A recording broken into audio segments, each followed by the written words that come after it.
Yeah, I'm sociable. I like people. You do like people, but if you don't like this interview on the way out, you can stop by Vern's desk and tell him. There's no such thing as not liking an interview. You know, an interview takes two people to do it, and I can change the subject if I don't like it. That's true, you can. And I bet you're good at that. No, I'm not. No. There's so many things about your life that are so interesting. You have done 3 of the great classic movies, and now you get to play a part of an extraordinary part. Yes, of one of the people who who was my idol when I was a young man, when I was growing up, Khalil Gibran, who is a Lebanese poet who lived in New York, poet and philosopher, and who wrote this. His most famous work is called The Prophet, which a lot of people have read. It's sort of cult book in the Occidental world as well. And so I'm proud to do it.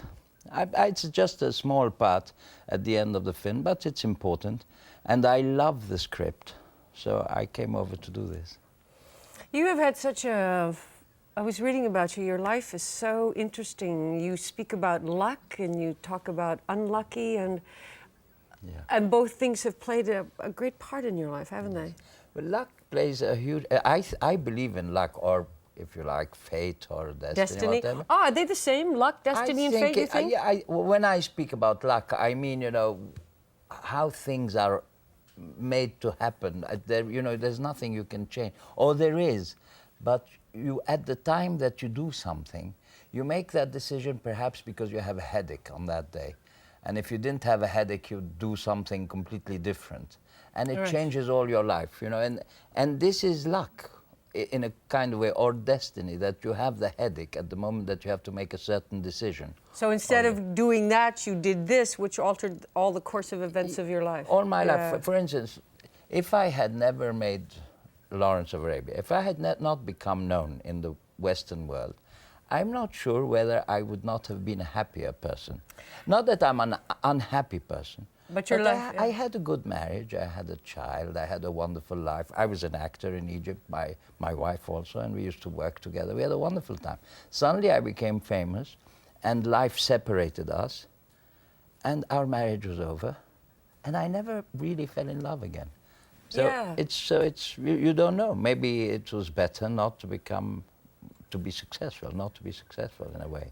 Are you still in love with your wife? No, but you have I a very like her a special lot. bond. She's my friend. Yeah. Yes, which is like love. I mean, it's a long time since we've been divorced. I mean, it's 27 or 28 years, and we have a boy who's almost 40. He's 39. He's Canadian, incidentally. And I have a grandson here in Canada. And I love my wife. I talk to her a lot, but I have no passion for her. I mean, I wouldn't marry her again if she were available. She's not. She's remarried. But I won't marry her again. And you never found another... I thought I did. You know, many times I thought I was in love. But I never suffered. So I guess I wasn't, because I always associate love and suffering. I read that. For you, love and pain. Love and pain. You can't, so you've been happy. You've had love and pain, love and pain. I didn't have pain. That's what... But you suffered. I didn't think I had... No. Yeah, oh. I didn't suffer. That's why I thought I didn't love. Because I can't think, how can you love someone and you never suffer? And when you separate, you don't suffer? It's impossible. So you want to suffer? I don't want to suffer. I want to love. We could go out. I could make you suffer.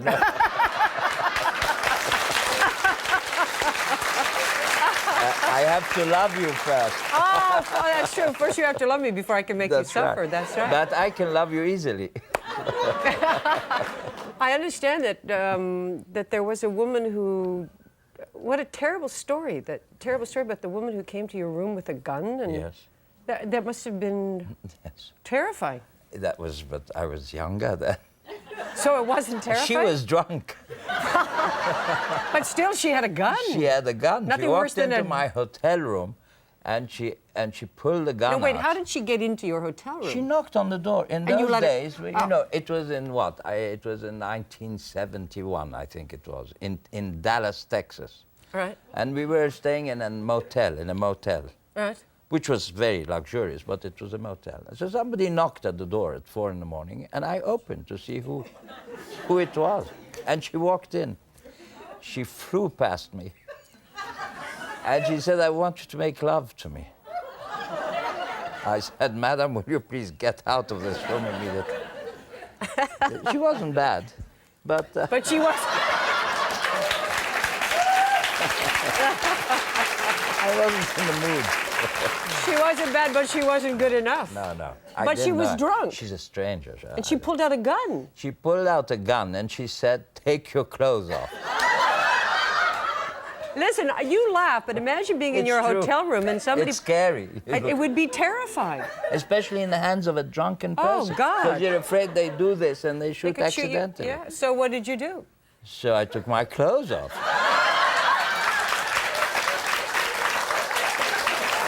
I would.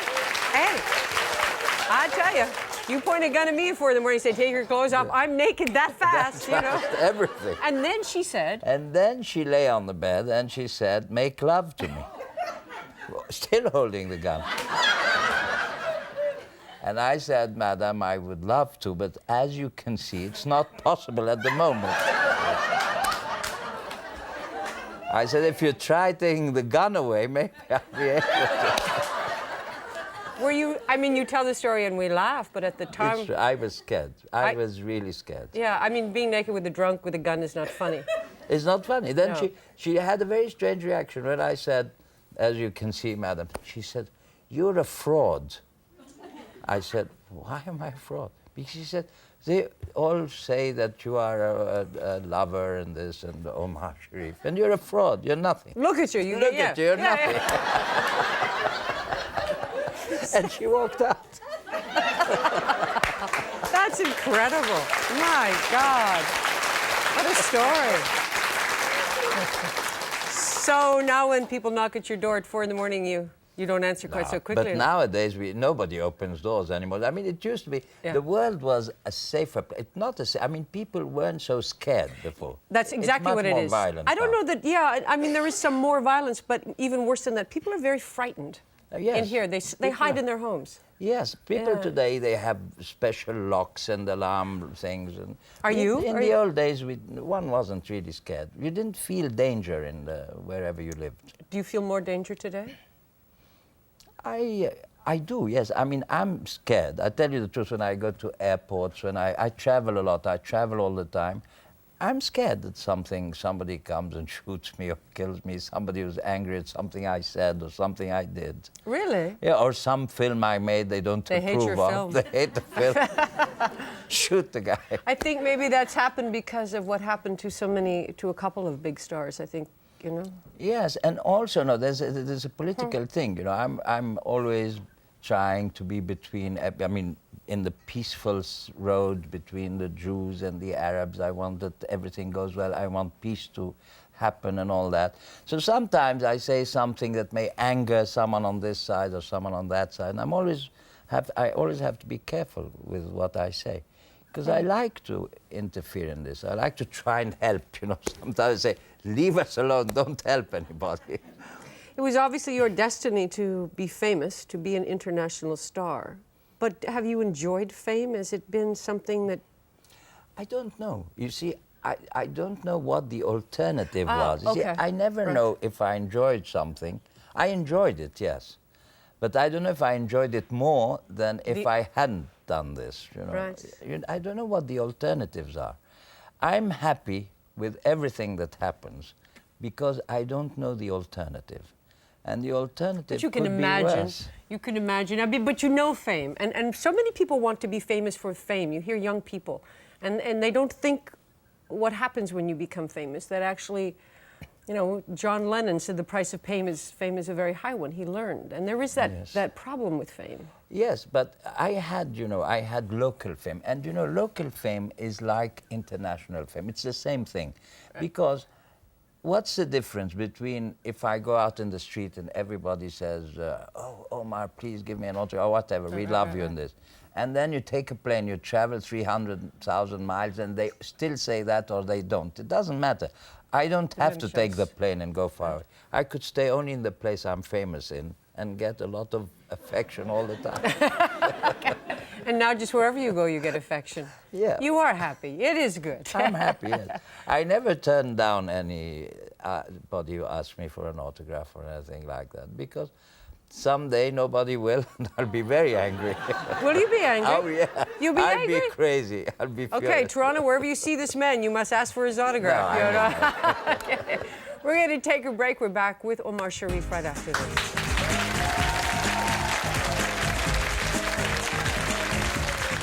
When we come back, Dini continues her conversation with Omar Sharif.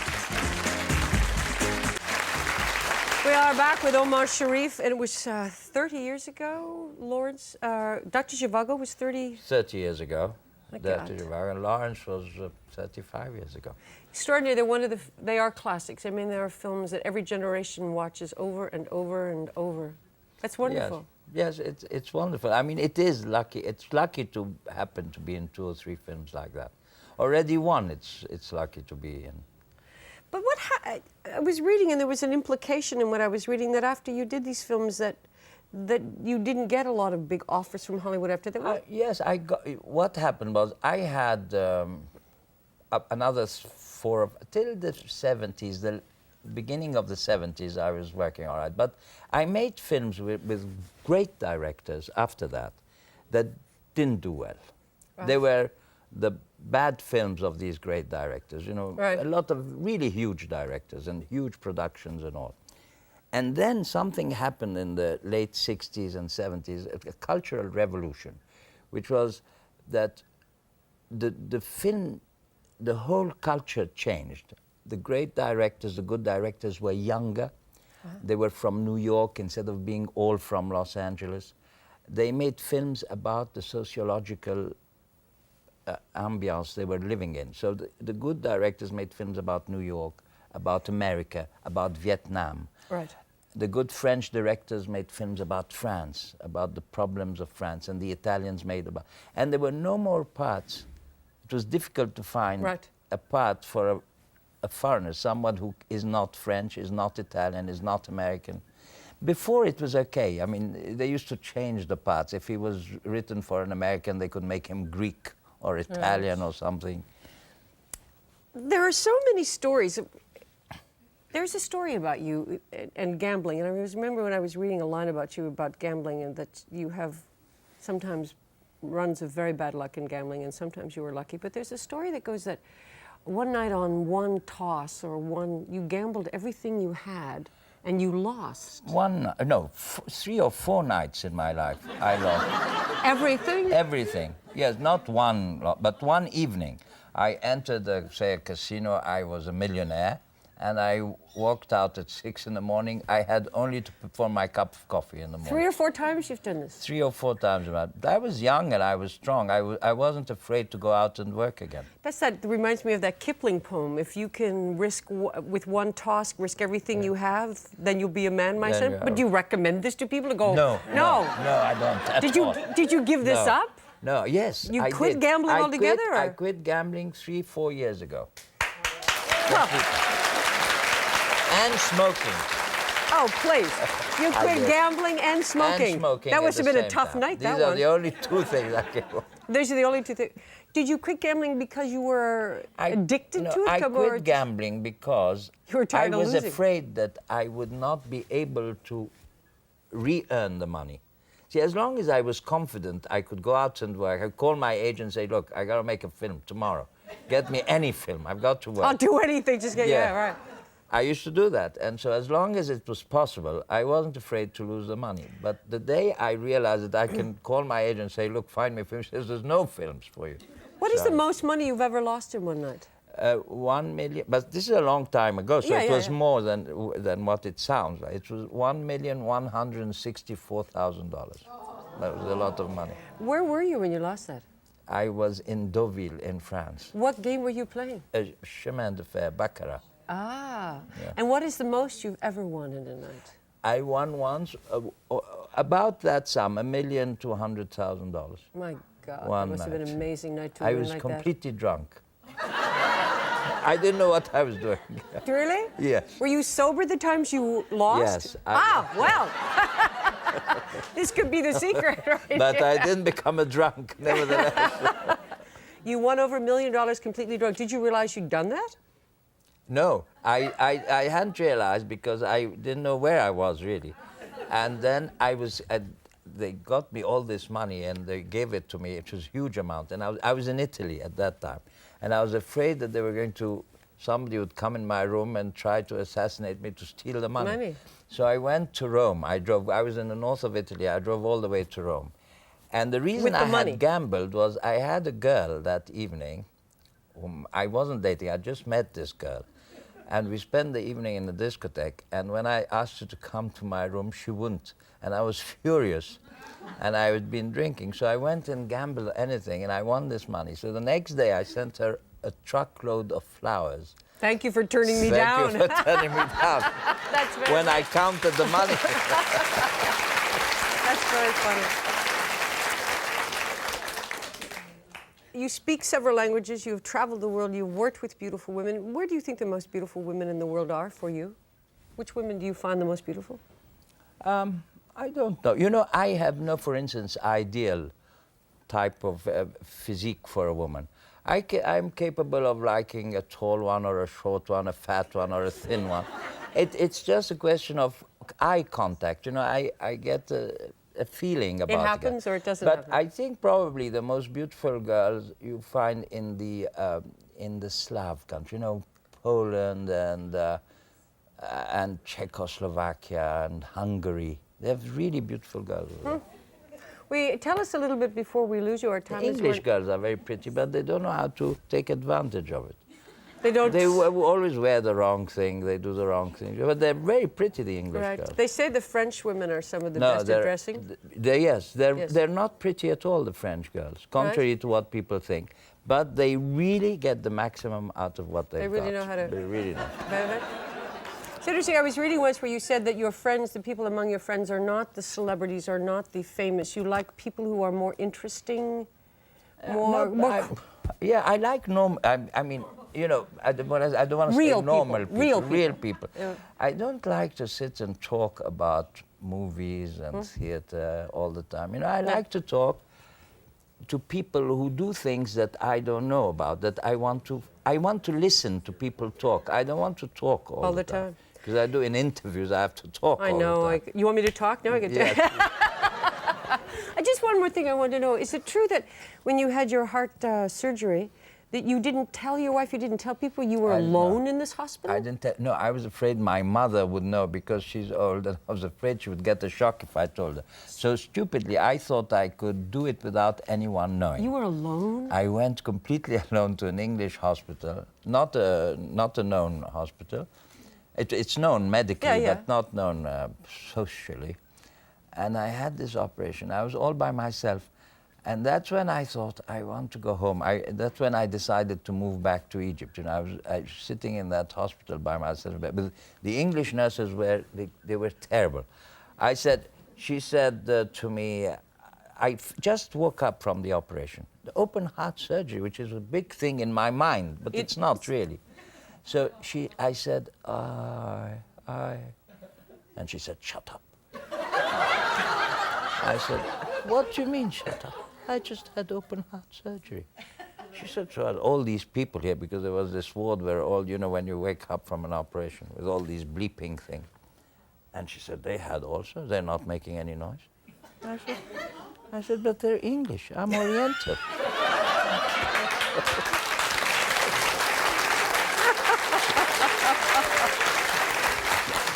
Omar Sharif, the film he is making here is called Heaven and I. Heaven Before I Die. Heaven Before I Die. And I don't know when it's going to be released. You're only here for a week, but we will all watch for it. They've finished. They just, you know, they very kindly accepted to wait for, because they finished shooting the film, and I couldn't come before this date. And so they very kindly postponed my scene. I have only one, but very beautiful, important scene in the film. And I loved the script, and I really wanted to be part of this film. Because it's very rare to read something that you really like and believe in. Apart from the bit about being an actor in it is not really what matters to me. What matters to me is to be just a part of it. I mean, if they told me just be a partner or be involved in it in any way, I would have liked that. Because apart from the fact that I like the script, I like what it says. I like what it represents. It conveys what I believe in as well. The film is called Heaven Before I Die. It has been a great pleasure to meet you. The next time I go gambling, I'm going to have 4 drinks, think of you, and go in and give it a try. Ladies and gentlemen, Omar Sharif.